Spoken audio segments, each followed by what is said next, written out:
Hey guys, welcome back to my channel, Jesus Coffee and Plans. I'm Alicia. If you're new, welcome. If you're a returning friend and subscriber, welcome back. It has been a hot minute, you guys. I have been MIA off of social media and my channel for at least a month, if not a little bit more. I felt called to step back and delete my social media apps and to just step back and have a personal, spiritual retreat with the Lord where I shut everything off and down and just try to focus on His Word, hearing His voice, and just getting alone with God. And I don't really know where this video is going to go. I just knew that I needed to get back on here and say hi to all you guys. I have many new subscribers. Thank you. I have had many that have joined our Jesus Coffee and Plans community on Facebook. I do want to share with you guys a testimony, and hopefully it will help some of you guys. Something the Lord really helped me with, and I believe I wouldn't have got this from the Lord and the victory that He's given me in my life lately if I had not been obedient and stepped back. Last time when the Lord called me back from my channel and just different things, I deleted even my channel. We learn from our mistakes, so I didn't feel led to delete my channel, but I did feel led to, I felt called aside to spend time with Him, not distracted. And this is how I'll put it. I'll just kind of have a coffee chat with you guys real quick and then share with you guys what I've been doing in my Bible reading plan, my Bible studying, what have been doing, what I stopped doing, and a book that I highly recommend I'm going to share with you guys that will help y'all. I recommend it. It really has helped me in my life, and just share with y'all kind of like where I've been, what's been going on, a life update, and what I plan to keep doing in the future on my channel. So right now you guys are sitting on my new vanity. I want to share it with you one day. I'm going to do like a little room tour once I get my bathroom all done. But as you can see in the background, I'll show you guys real quick and then put y'all back down. But I bought a new bed. I am 41, you guys, and I purchased my first bed. It is a black velvet studded, you can't see behind the pillows, bed, and that bedding. I love that Western bedding. It is called Desert Dreams. And yeah, I'm redoing my room, and I have y'all sitting on a vanity. I don't know if I can show you guys real quick. But there she is. There's my vanity. Hello. Those are my hair care products, my skincare products, and all the zhuzh. Just wanted to share that with you guys. Share that with y'all. Y'all know how I am on here. But to get you guys back, I have to sit you down on top of a lotion deal. But so I do have a new space, trying to elevate my surroundings and just kind of do what I've always loved to do. I live in the South, and I absolutely love, bohemian, Southwestern looking stuff, Aztec print and all those things. So I have been busy, but I want to share with you guys first, maybe you feel the need to step away from social media or, do less of it or whatnot. But first, I'm going to share how the Lord dealt with me real quick, and how the Lord taught me putting Him first, how to really put Him first. Can I say that? It's hard to kind of convey sometimes in words what the Lord gives me, and I want to try to make it super short because sometimes my videos are so long and I can barely, sometimes I won't even upload them. So, but with that being said, I was talking to a friend one day. I'd already felt like I was being too distracted by social media. I love doing videos and sharing stuff with you guys and Bible studying. I don't find no wrong in that. And I wasn't watching bad stuff. I wasn't even really watching stuff. But I did find myself, always checking my phone, notifications, things like that. And to me, I was thinking, okay, Lord, is this you? Do you really want me to step back? Because I didn't realize how addicted I was to my phone. And not just my phone, but I feel like I was addicted to distraction. As someone that really is bad ADHD and OCD, like that, it's like we don't want to be still, you know what I'm saying? And we want our mind to be on something rather than nothing, which we know God speaks in silence a lot. And I just feel like I wasn't hearing from the Lord like I really wanted to. I mean, I'd get little handfuls here and there, but you guys, I wanted to be saturated with the presence of God and hear him and things like that. Long story short, one day I was on a Marco with a friend, and I was talking to her about, you know, we were both talking about, you know, fasting from social media and, you know, stepping back and staying off our phones, you know, and, you know, still like Marco-ing each other as friends, but like the social aspect, like Instagram and Facebook and, you know, YouTube and stuff like that. And while I was talking to her, the Lord started opening up my understanding, because I told her, I was like, I just really wish I could understand what it really means to put God first, and if I really am putting him first. Because my explanation to her was, I wake up early, I spend a couple hours with the Lord, no less than an hour every day in the morning. I'm putting him first, but I feel so dry. I feel like I'm lacking, you know, and I'm praying, but I don't feel like I'm changing in the inside or getting fed like I need to. And I know it's not the Lord's fault. It never is. It's always us. And while I was talking to her, I was making a glass of something. And I had a little styrofoam cup. Let's see. Let's say this is the little cup. This is a bobby pin holder. I had this little cup in front of me that I had used to like take some medicine. It was like a little white styrofoam cup. And I had it in front of me. And I had grabbed a red, like, recyclable cup. And let's see, maybe this will work. This is my cotton bowl holder. So here we go. No, that's not big enough. Trying to show this to you guys without it being, here we go. Y'all just don't fall out with me. I'm going to show y'all my lotion bottle. FYI, this EOS cashmere, vanilla cashmere is the bomb, you guys. Go check it out at your local Target or look it up. I have almost every product in that line. I fell in love with this. But here's where it's at. I was talking to the Lord, and you can't see this, but see this? I was not talking to the Lord. I was talking to my friend, and I was talking to her about, you know, well, I put God first and stuff, and there was these 2 cups in front of me, okay? Let's just pretend these are 2 cups. While I was talking to her, I was like, well, I'm putting God first, yada, yada. And all of a sudden, it hit me. And I said, girl, I was like, I feel like the Lord just showed me my problem. And, you know, and this is what I said. I grabbed the white styrofoam cup. And I was like, I'm putting God first. Okay? This is my time in the morning. I'm putting God first. And I said, but then the rest of my day, my time is elsewhere. And I told her, I said, I feel like the Lord just showed me that even though I'm putting him first, the measure of time that I'm really giving him is not, it may be first, but look at the measure. Look at the difference. What measure of our time are we giving God? It's almost like, let's say you have a companion or a child, and okay, you wake up before them, you fix them breakfast or whatever, you say hi, talk to them, they're out the door for school or work, and then when they get home later on, you're just busy, you barely have any words to say. Next thing you know, you're in bed laying there at night, and all you can think about is how you didn't do family devotions, or you really didn't talk to your husband about, you know, needing help in a spiritual, you know, part of your life, or about your marriage or anything, period. It don't have to be marriage. But for me, you guys, I was putting God first. But then the rest of my time in my day, I was getting that first hour, that first 2 hours, but what about the rest?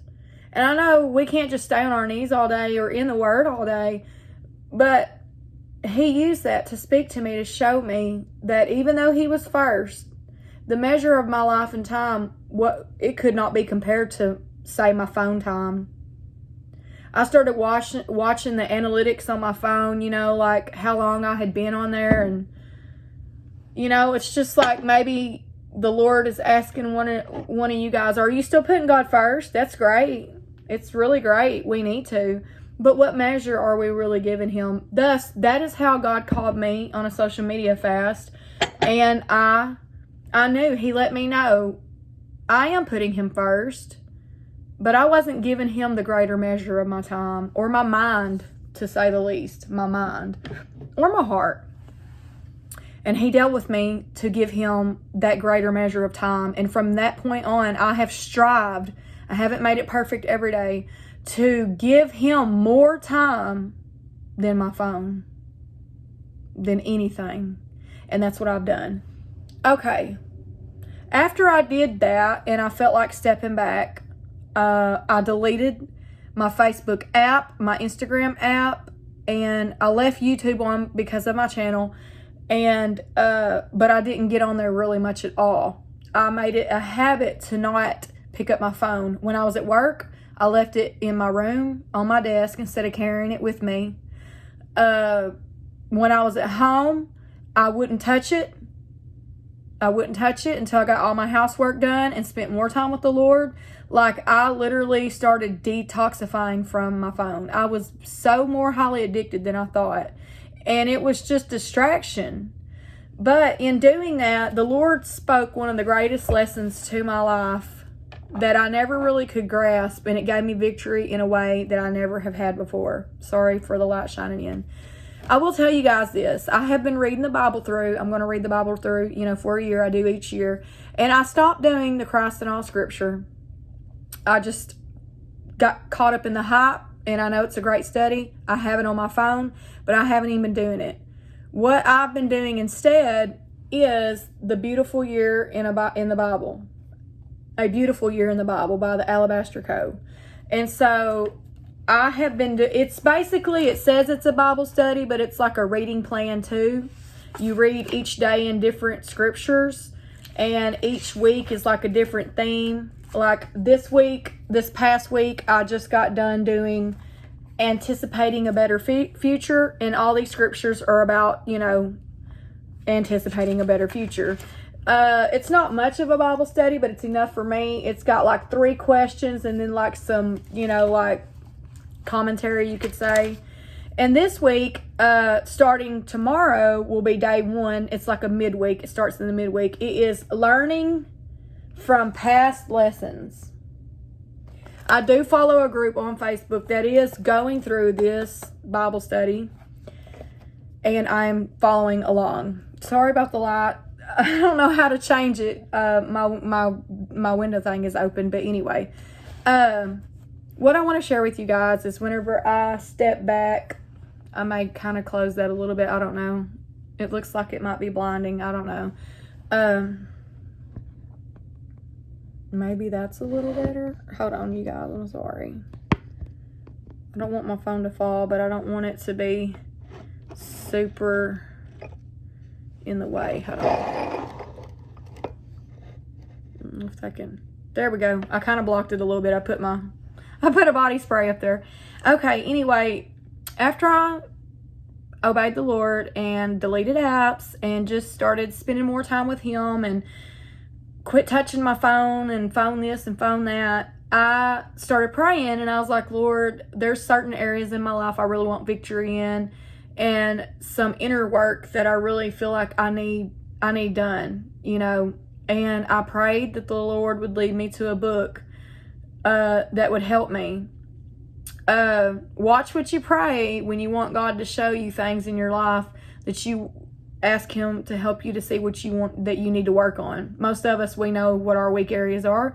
We know what sins we commit. We know what, I'm not talking about premeditatively, all that kind of stuff. We know our weaknesses, I should say, and our struggles. I came across this book by Christian Bevery, and it's called Break Up with What Broke You. Now, this is not just talking about a relationship, okay? This book, it says how God redeems and rewrites your story. If you're looking for a good read this spring break, this summer, read this book. And I'm just going to tell you why. God used this book to confirm something for me that he showed me. Okay, I'm just going to say this. There's an area of my life that I have dealt with for 41 years. I'm 41. It's an area that I have struggled with. It's a temptations. It's just different things, struggles. And I never thought that there would be a day that I would not deal with it anymore. Like it would be settled. Like that wouldn't be my problem. All of us have those areas. If you're a human being and you're breathing upon the earth, you have a weakness and you have a struggle, and you can pinpoint what areas in your life that you fail the Lord and you let him down, but you don't want to. And that's the difference between a Christian and just an outright sinner. A Christian may fail the Lord or struggle or fall or even outright sin, and they feel sorry for what they have done. A sinner does not.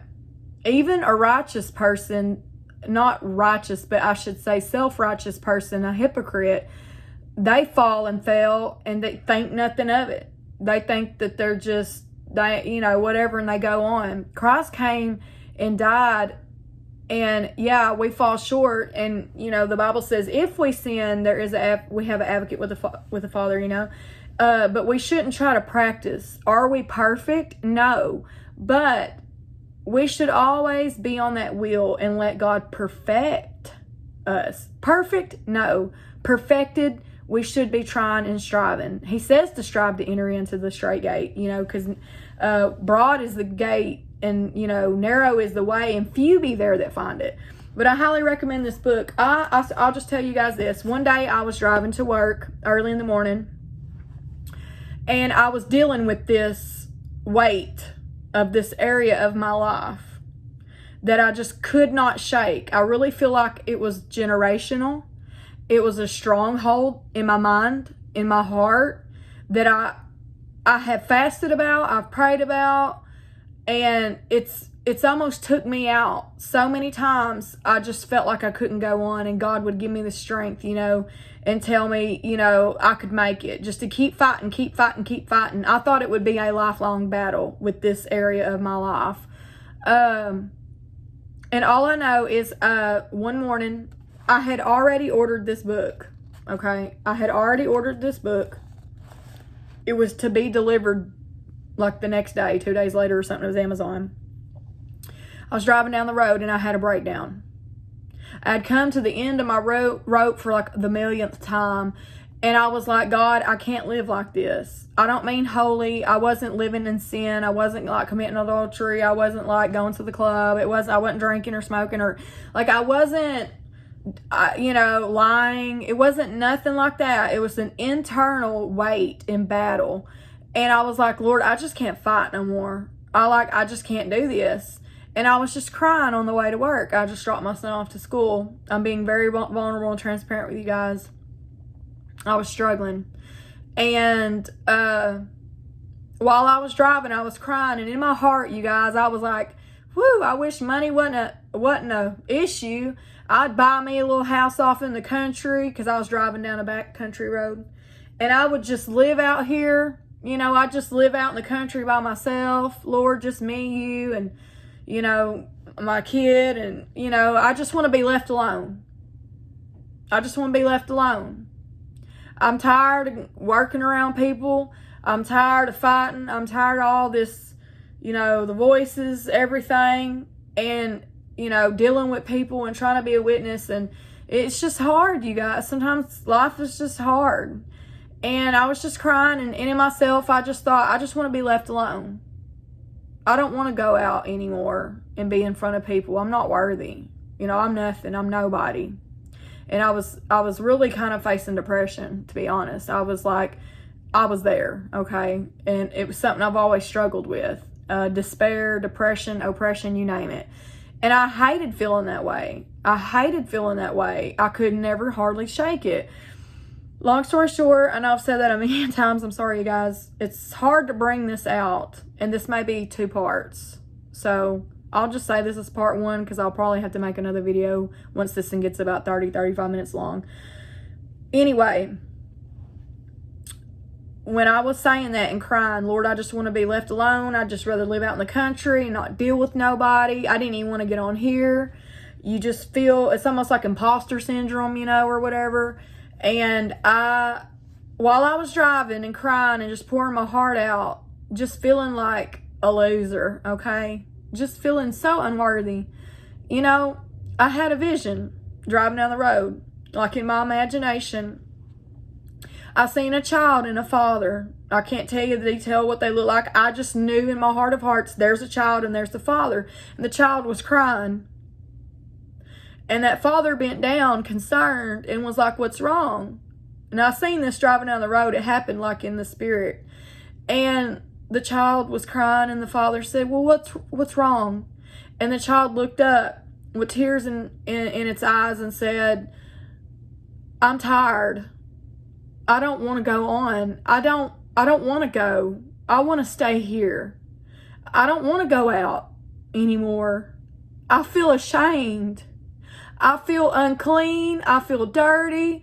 I feel I'm not worthy. You know, I don't want to go out around people. You know, I want to stay here with you. I don't want to go out.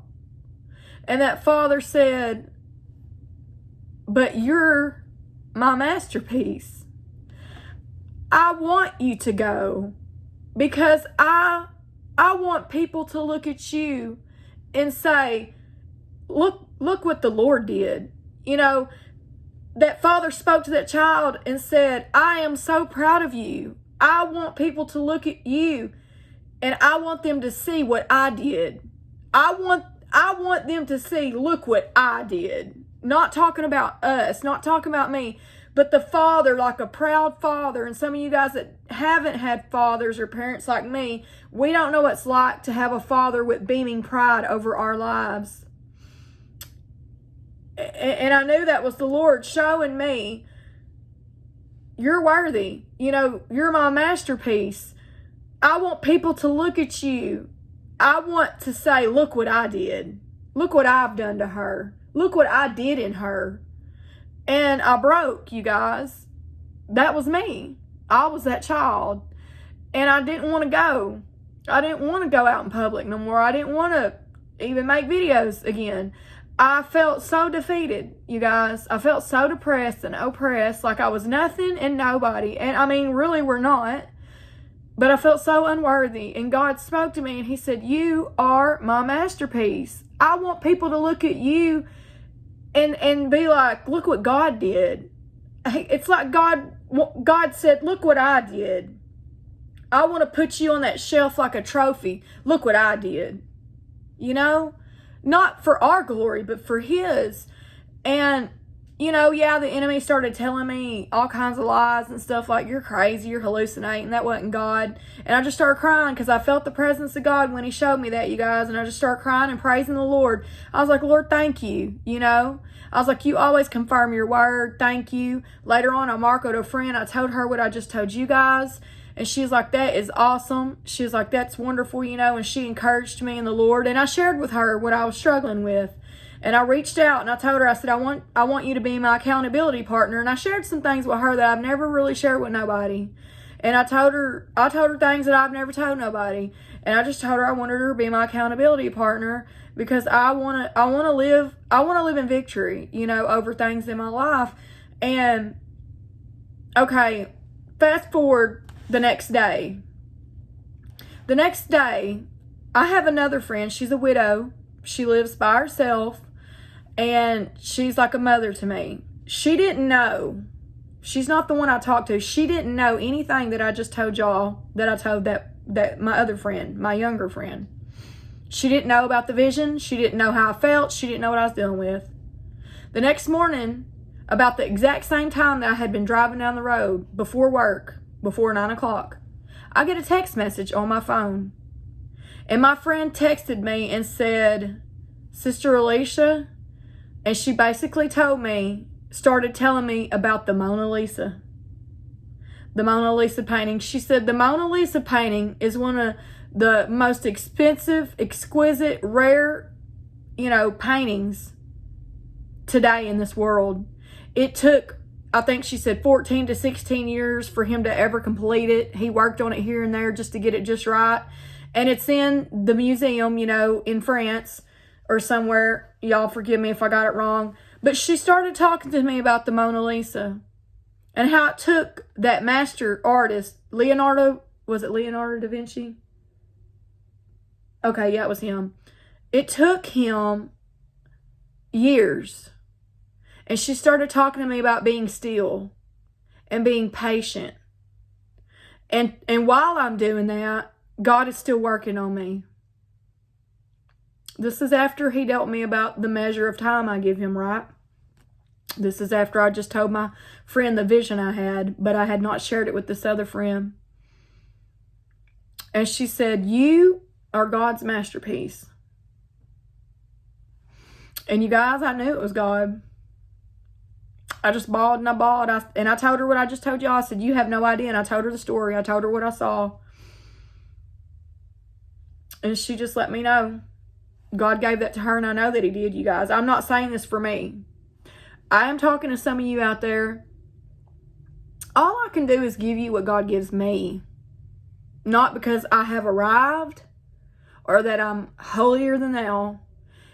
I don't speak to people from a point of perfection because I have made it. I speak from a point of failure and a point of where things didn't work in life, okay? I try to help people based off the things that I have went through, which is life experience. And so she told me that. My book came in that day, an hour or two later, on my doorstep, and I started reading it. Read a couple chapters that night. The next day, I went on my break at like 10 something. And I came to chapter 4 in this book. And in chapter 4, I'm going to read to you the title of chapter 4. It says, Breaking Comparisons. Breaking up with comparison, okay? And I wrote it right here in the book. You can't really see it. But I wrote, February 21st, 2025. This person gave me a word from God that I was his Mona Lisa. The next day I read this. This girl said that God had showed her that in her life she was making life decisions and decisions every day based off of comparison. And God confirmed it. And I'm fixing to just read this to you real quick. And you're going to know why. This was God's confirmation. This girl goes to sleep. And she said, before this, she talked about how God was dealing with her and showing her that she was feeding off her shame and insecurity. It was affecting how she looked, what she said, and even how she showed up in her life. She said, I feel God detailed this truth for me in a dream one night. Walking around the Louvre, or the Louvre, it's the museum where the Mona Lisa is at, okay? The Louvre Museum. She said, I found myself alone. Suddenly, a guide approached me, saying, congratulations, you are taking one of these exquisite pieces of art home today. But be careful, because you can only pick one.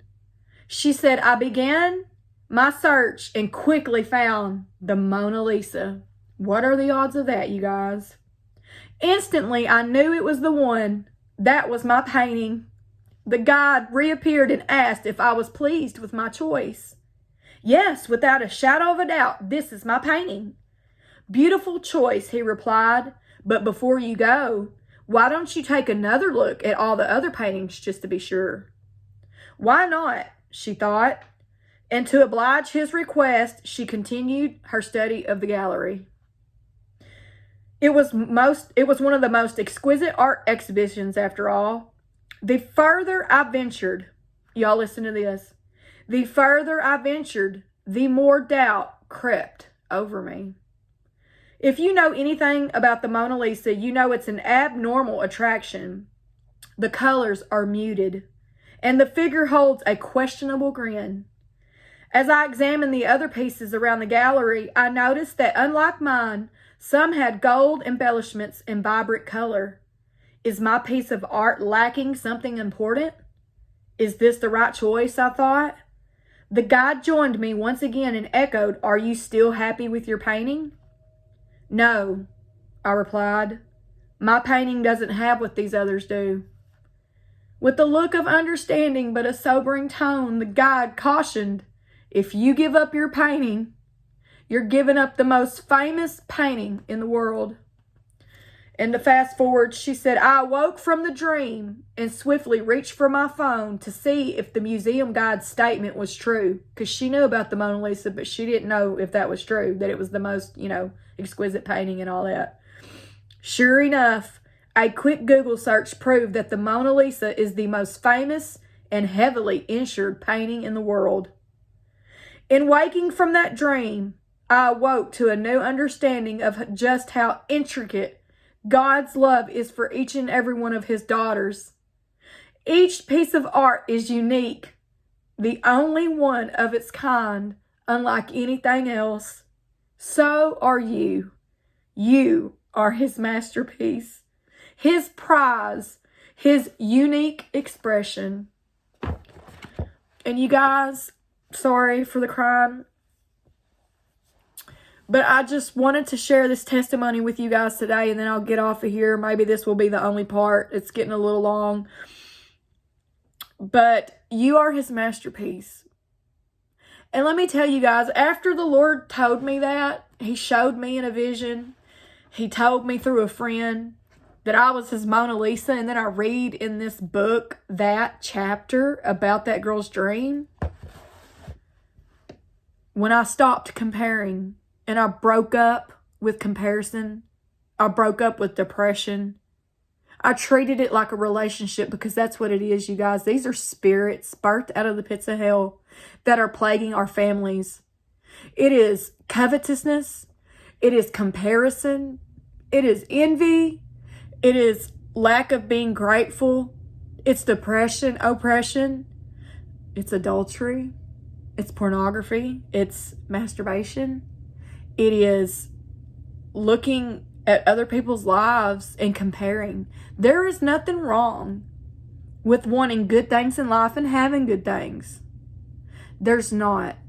But when we crutch or do anything that's not pleasing to God, you know why we're doing that? Because we don't feel worthy and we don't feel like God is enough. You guys know my word of the year for 2025 is satisfied.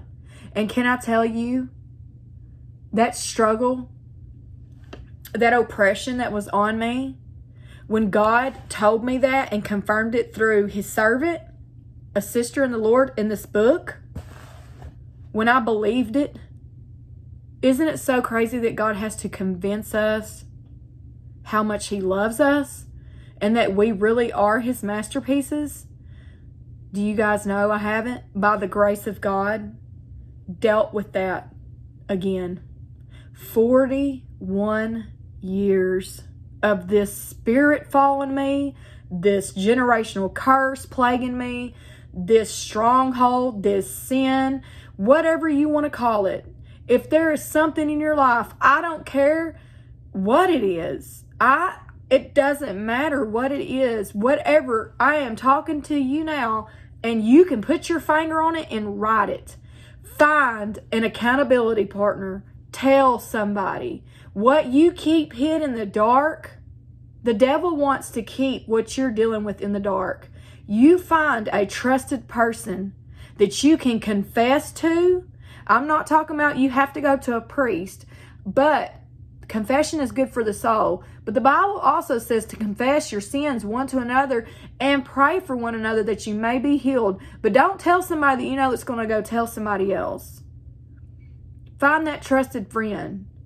The darker, the deeper, the secretive more that this sin is,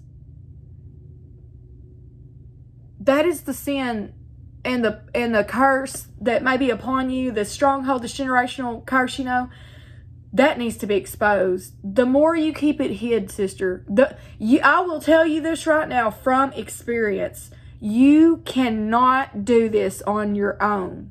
You can pray, fast. The devil will wear you out with that. And we should fast and pray. I am not taking away from that.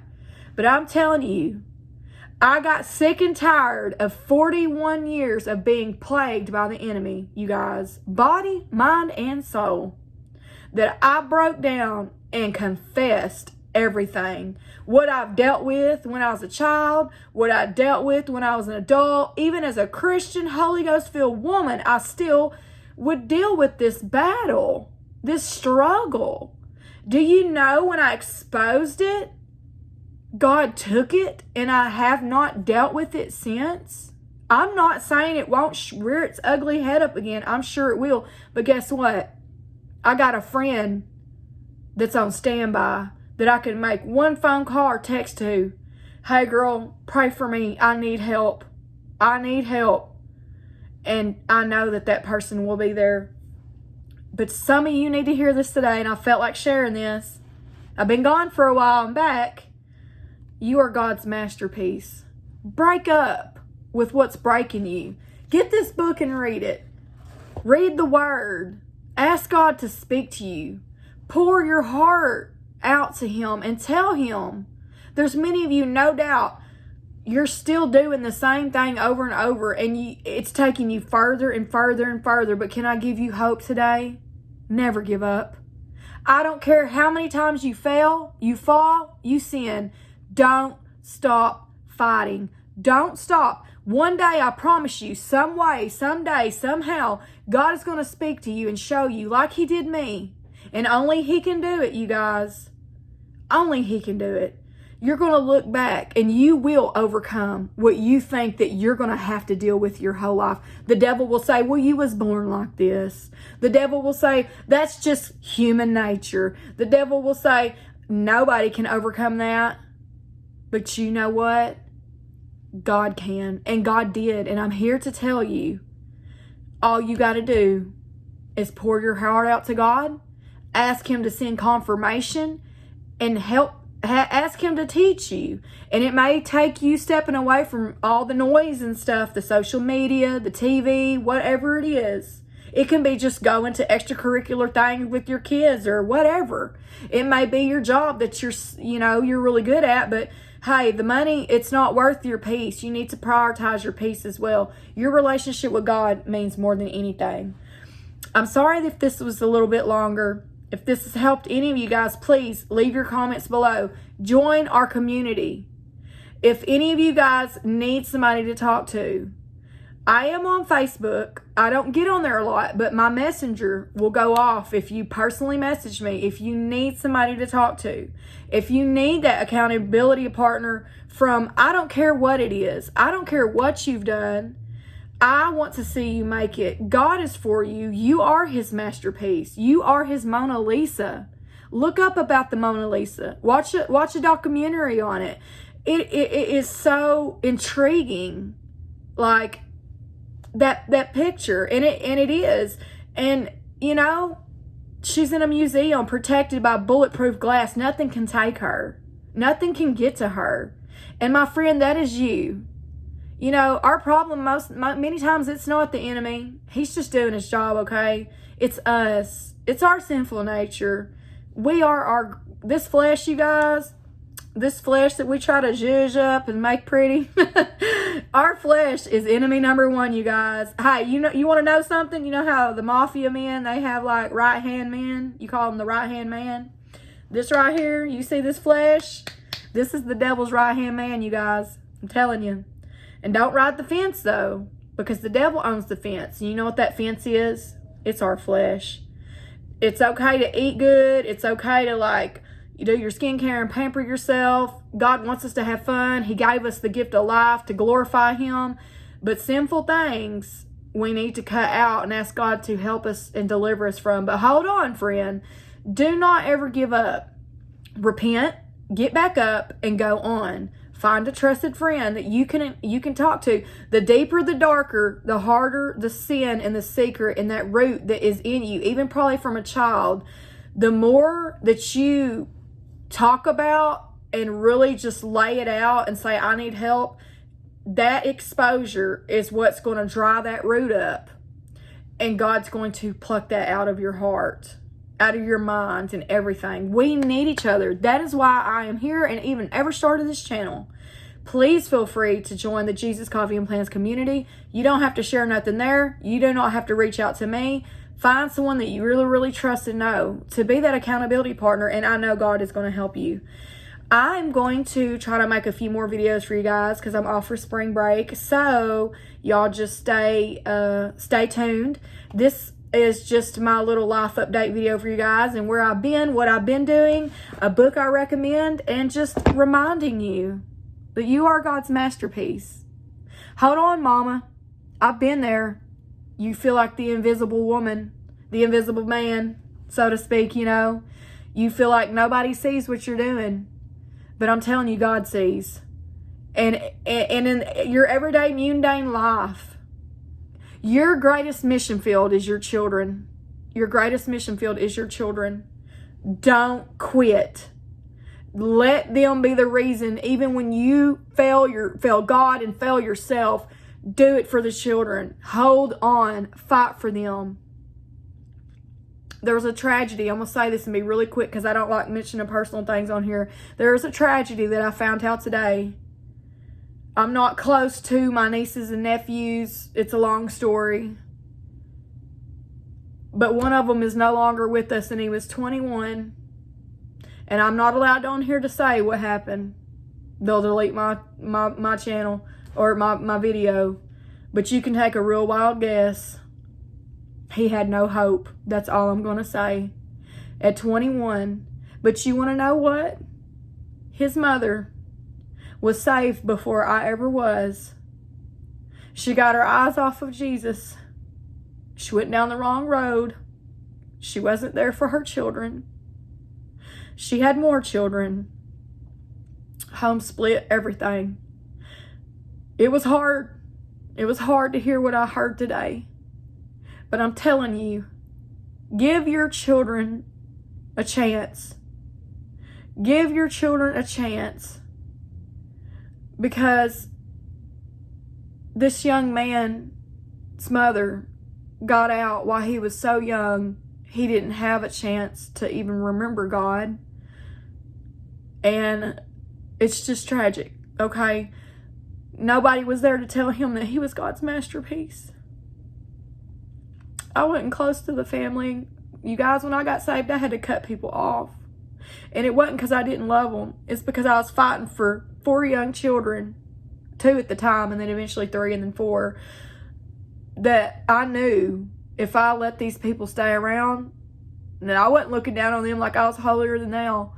But I'm telling you, hold your children close. Hold your loved ones close. Be that one that God can speak to go to somebody and let them know they are God's masterpiece, that there is hope. He didn't have any hope. He didn't even know. He had no idea. I'm sure he heard about God, but you guys, Mama dropped the ball.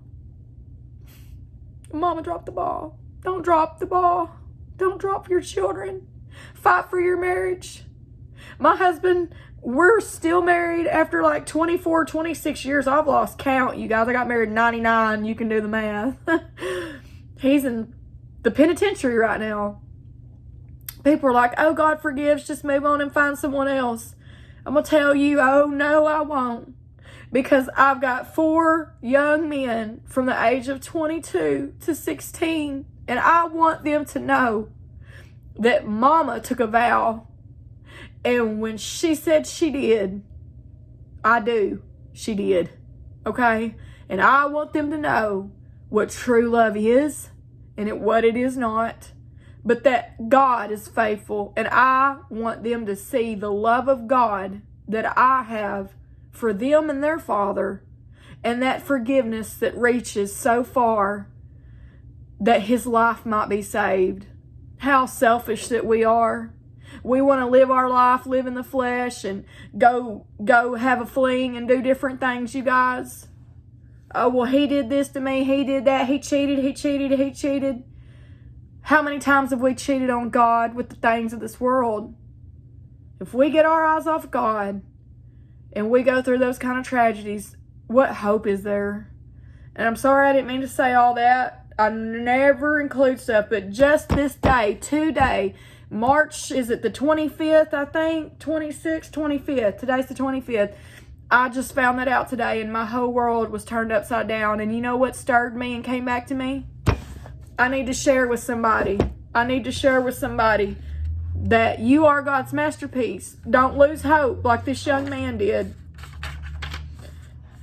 Ephesians, I'll say this and let you go. Ephesians chapter 2, verse 10 in the King James Version says, "For we are his workmanship, created in Christ Jesus unto good works, which God hath before ordained that we should walk in them." God's got a plan for your life. God's got a plan. He's already ordained the good works that he wants you to walk in.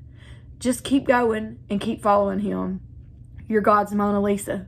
I will see you guys in the next video. Love and appreciate you all. I will see y'all later. Bye-bye.